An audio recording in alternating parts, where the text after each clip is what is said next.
Hey everyone, today I'm going to be discussing with you some things about caffeine. Have you ever had those mornings where you continuously hit your snooze button? Even when you do get out of bed, you just don't feel right until you get your coffee. And if you tend to miss getting your coffee, you kind of stumble around through your day like a zombie, you feel dead to the world. I personally do have these days too often, which is why I have added grabbing a cup of joe before work as part of my morning ritual. I feel that I have turned towards caffeine way too many times during the week, and this has caused me to become addicted. Research has shown that about 80% of the world are also addicted to caffeine.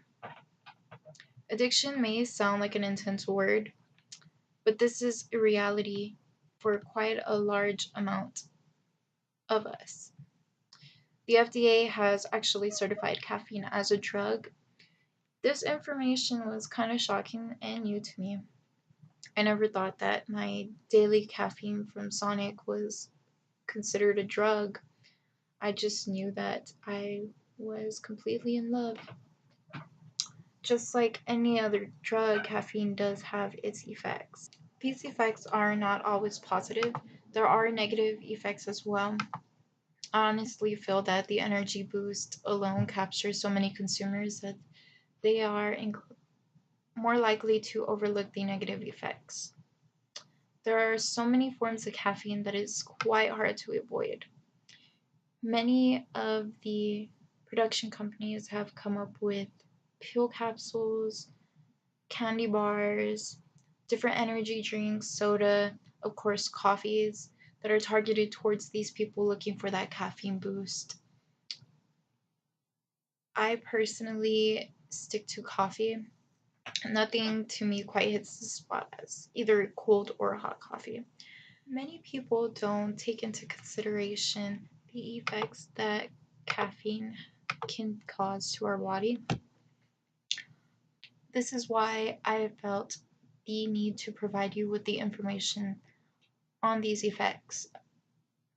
I feel that informing you with this information can help you make better decisions on continuing your consumption with caffeine if you too are addicted like me and 80% of the world. So, I'm going to inform you of the positive effects of caffeine, ranging from short to long term effects. Short term, caffeine is used to stimulate blood flow. It helps increase brain activity and improves cognitive function. These are all well known reasons of why so many people do turn to caffeine consumption. It prepares a person for the day ahead, which is why it's also known as a morning beverage. I like to consume caffeine before working out. It helps to boost my energy, and I find that it's a lot safer than turning to creatine, which, out of personal experience, has not been too great. Many people who look for pain relief can also turn towards caffeine as well. The University of Victoria has found that mixing caffeine and acetaminophen can help increase pain relieving agents. This was a pretty significant find for me, considering I do have lots of aches and pains from recent injuries. So it is good to know that I can turn towards my favorite cup joe and mix it with acetaminophen and possibly be pain free through the day. Not only does caffeine have short term effects, but it does have positive long term effects as well. Studies have shown that regularly consuming caffeine for 10 years can help to reduce illnesses such as heart disease, stroke, respiratory disease, cirrhosis of the liver by a whopping 80%. Additionally, caffeine could also decrease your chances of getting Alzheimer's. The long-term conditions are pretty neat considering that there are such a high volume of consumers. So far, caffeine is starting to sound basically like a miracle drug, and honestly, it makes me feel way better about my daily habit. I know that although I could be causing harm to my body, I am possibly also preventing future illness while enjoying my daily cup of coffee. Regardless of all the miracles caffeine seems to hold, there are still negative effects. They range from short and long term. Although the negative effects are usually not acknowledged, they do exist. Short term consumption of caffeine can increase anxiety. This in turn disrupts sleeping patterns, creating insomnia. These effects cycle over and over and over again, causing you to rely heavily on caffeine. In a result, from this vicious cycle, a person can also become easily agitated and irritable. Although these symptoms are only psychological and not considered too extreme, caffeine is also considered dangerous at some point.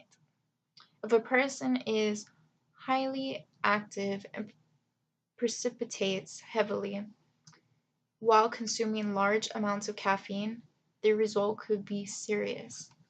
Caffeine is considered a diuretic, meaning it causes you to become dehydrated. The mixture of heavy sweat sessions and caffeine consumption can actually result in a visit to the ER. Of course, this is in the most extreme cases of dehydration, but it is still something to take into consideration. Long-term negative effects also range from mild to severe. Just like any other drug, caffeine over long periods of time can cause addiction. This was explained earlier, but to further enhance this information, the addiction is also known to cause withdrawal symptoms. These symptoms vary by person. They can consist of headaches, drowsiness, irritability.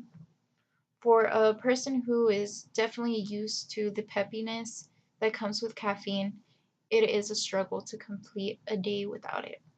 I have had to do this multiple times, unfortunately, and I did feel all these symptoms. Negative physical effects also do occur as well. Dr. Emily Wax states that large amounts of caffeine consumption may stop the absorption of calcium. This in turn increases your chances of obtaining osteoporosis within your lifetime. She has also stated that caffeine consumption could also lead to fibrocystic disease, which is a disease of the breast which causes painful lumps. In my opinion, the negative effects are somewhat significant, but they do not outpower the positive effects of caffeine, in my opinion. From personal experience, caffeine is a safer alternative to any other energy boosting drugs. Of course, it should still be consumed moderately. Side effects vary by person. It does take trial and error to find your perfect amount of caffeine. And personally, I have overconsumed caffeine. It has caused me to become really ill. I did get the energy boost, but the negative side effects were definitely way overpowering to to appreciate the positive side effects. It's good to be aware of how your body reacts to caffeine, so in future cases you know when you're getting too close to over caffeinating yourself. Remember that all drugs do have pros and cons, and caffeine is no exception. So the next time that you're grabbing your favorite caffeinated item, try to think of the effects that I provided to you and decide if it is still in your best interest to consume it. I thank you so much for watching my video. I hope that you walk away with some more insight about caffeine, and I hope you have a great break. Thank you so much for watching.